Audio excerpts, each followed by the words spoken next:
Avui em gravo per fi a l'aire lliure, ha parat de ploure i ho faig a la llum, a la claritas, a la bellesa pels gòtics.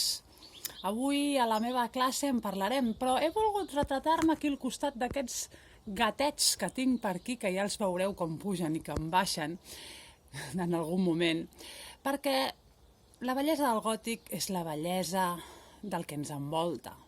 Estimem allò que ens envolta.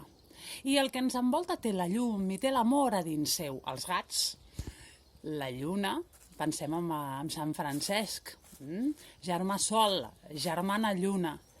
Totes aquestes cançons que ell els hi dedicava. És un retorn a la natura, el gòtic.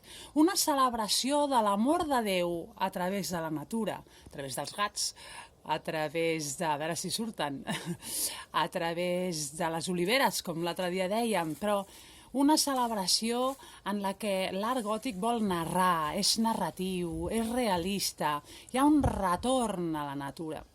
Això és degut a que la filosofia platònica se substitueix per la filosofia aristotèlica. Aristòtil diu que hi ha un sol món, que és aquest, i en aquest món hi ha tot. Hi ha la matèria i hi ha la forma, hi ha la idea, hi ha la llum, hi ha l'amor. Només cal anar-los a buscar. A través de què? A través de la nostra ànima, que també està il·luminada i té amor. L'ànima es reconeix en els animals, es reconeix en les oliveres, les estima.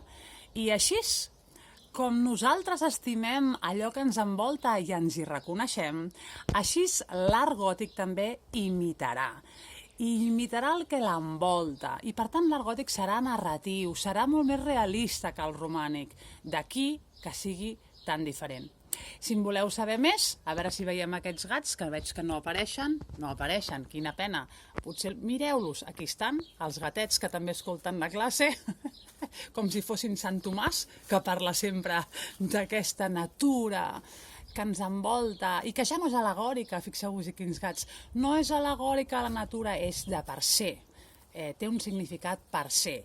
Els gats ja no són el símbol d'una cosa superior, sinó que són gats. Fins després. Si ens veiem a la nostra classe i si no, per Facebook.